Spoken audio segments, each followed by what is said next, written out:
안녕하세요. 저는 댐스스킨 치과 통합치료학과 전문의 한상윤 대표 원장입니다.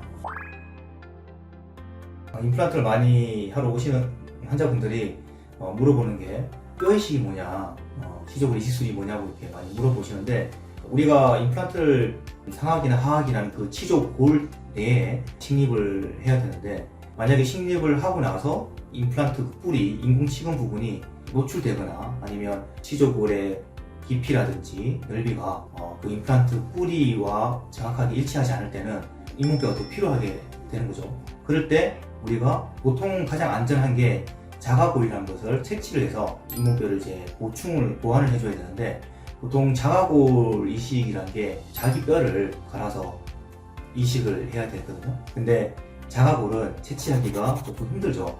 그래서 이제 나온 게 동종골, 그다음 이종골, 합성골이 이렇게 있는데, 첫 번째 동종골이라는 거는 같은 사람 뼈를 채취한 거죠.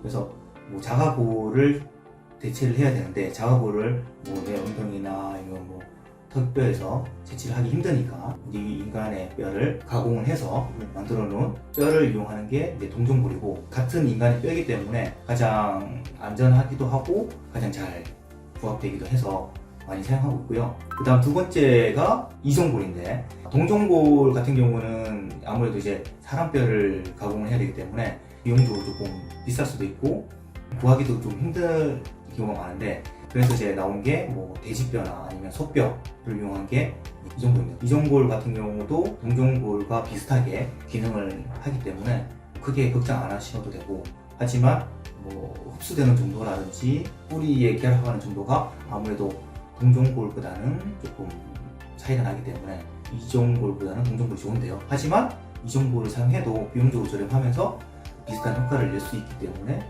장점이 있죠. 그리고 세 번째가 합성골인데, 합성골은 우리가 치조골 이식술을 할 때 보통 잘 사용하지는 않습니다. 왜냐하면 합성골은 치아와 잇몸뼈와 비슷한 재료를 이용해서 만들어 놓은 가공물인데, 아무래도 이제 뼈와는 조금은 차이가 있기 때문에 좀 시간이 너무 오래 걸리는 장점이 있어서 합성골은 잘 사용하지 않습니다. 그래서 추천드리는 거는 동종골 또는 이종골을 사용해서 치조골 이식술을 진행하게 됩니다.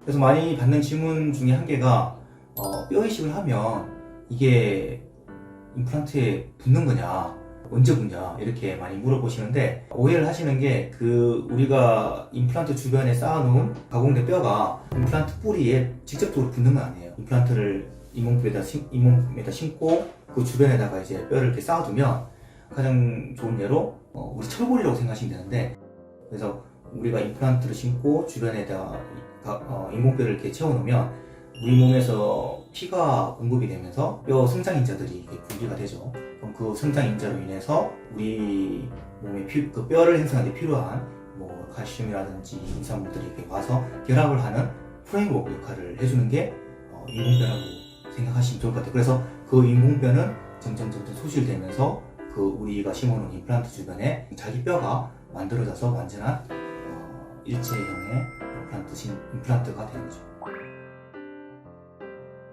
뼈를 이식한다는 것은 우리가 뭐 인위적으로 무조건 환자분들 잇몸뼈에다가 임플란트를 심고 뼈를 막 채우려고 하는 게 아니고, 임플란트가 이제 잇몸뼈에 이제 들어가게 되면 임플란트 나사 부분이 잇몸뼈에 완벽하게 둘러싸여가지고 골 융합이 발생해야 되는데, 환자분들마다 잇몸뼈가 녹은 상태가 다 달라요.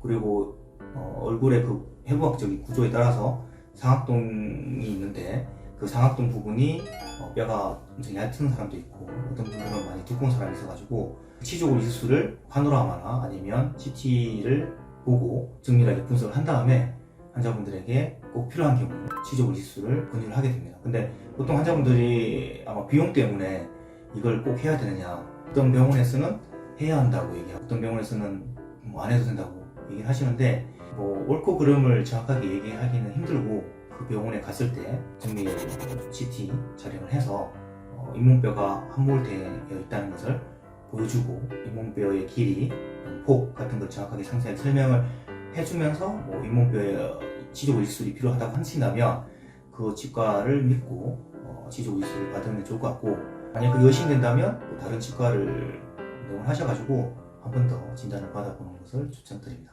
네, 오늘은 여러분들이 임플란트 수술할 때 많이 궁금해했던 뼈이식에 대해서 알아봤는데요. 많이 도움이 됐는지 모르겠는데요. 다음에는 직접적인 사례를 통해서 여러분들에게 뼈이식이 왜 필요한지, 그리고 뼈이식을 했을 때 어떤 점이 좋은지에 대해서 더 구체적으로 설명드리도록 하겠습니다. 감사합니다.